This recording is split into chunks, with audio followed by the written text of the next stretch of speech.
Kings ಕಲ್ಲಾಫ್ ಸಂಸ್ಥೆ ವತಿಯಿಂದ ಇವತ್ತು ಇಫ್ತಾರ್ ಕೂಟ ಮತ್ತು ಬಂಧುತ್ವ ಕಾರ್ಯಕ್ರಮದ ಬಗ್ಗೆ ಉತ್ತಮವಾದೊಂದು ಕಾರ್ಯಕ್ರಮವನ್ನು ಏರ್ಪಡಿಸಿದ್ದಾರೆ.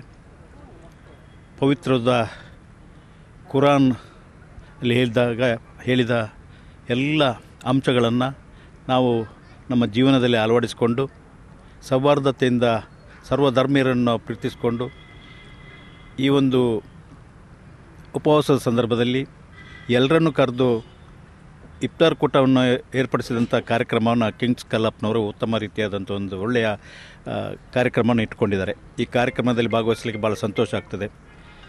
ಎಲ್ಲ ಯುವಕರು ಕೂಡ ಯುವ ಜನಾಂಗಕ್ಕೆ ನನ್ನ ಕೋರಿಕೆ, ತಾವೆಲ್ಲರೂ ಸೌಹಾರ್ದತೆಯನ್ನು ಕಾಪಾಡಿಕೊಂಡು ಪವಿತ್ರ ಕುರಾನ್ನ ಅಂಶಗಳನ್ನು ತಮ್ಮ ಜೀವನದಲ್ಲಿ ಅಳವಡಿಸಿಕೊಂಡು ತಾವೆಲ್ಲರೂ ಸೌಹಾರ್ದಯುತವಾಗಿ ಈ ರಾಷ್ಟ್ರದಲ್ಲಿ ನಾವು ಒಟ್ಟಾಗಿ ಬಾಳಿಕೊಂಡು ಮುಂದಿನ ಕುರಾನ್ನ ಪವಿತ್ರತೆಯನ್ನು ಕಾಪಾಡುವಲ್ಲಿ ನಾವೆಲ್ಲ ಒಟ್ಟಾಗಿ ಸೇರೋಣ.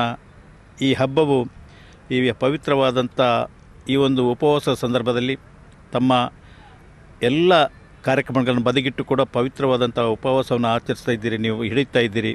ಮತ್ತು ಅದನ್ನು ಈ ಒಂದು ಈ ಉಪವಾಸವನ್ನು ಬಿಡುವಂಥ ಸಂದರ್ಭ ಸಾಯಂಕಾಲದ ಹೊತ್ತು 6:30-6:45 ನೀವು ಮಾಡ್ತಾಯಿದ್ದೀರಿ. ಈ ಒಂದು ಸಂದರ್ಭದಲ್ಲಿ ಈ ಪರಿಸರದ ಪ್ರತಿಯೊಬ್ಬರನ್ನು ಕರೆದು ಕಿಂಗ್ಸ್ ಸಂಸ್ಥೆಯವರು ಒಳ್ಳೆಯ ವ್ಯವಸ್ಥೆ ಮಾಡಿದ್ದೀರಿ. ನಿಮಗೆ ಎಲ್ಲರ ಪರವಾಗಿ ನನ್ನ ಕೃತಜ್ಞತೆಯನ್ನು ಅರ್ಪಿಸಿ ನಾವೆಲ್ಲ ಪವಿತ್ರ ಕುರಾನನ್ನು ಸಂದೇಶವನ್ನು ನಮ್ಮ ಜೀವನದಲ್ಲಿ ಅಳವಡಿಸುವಂತ ಹೇಳಿಕೊಂಡು ಈ ಸಂದರ್ಭದಲ್ಲಿ ನನ್ನ ಮಾತುಗಳನ್ನು ಮುಕ್ತಾಯಗೊಳಿಸ್ತೀನಿ.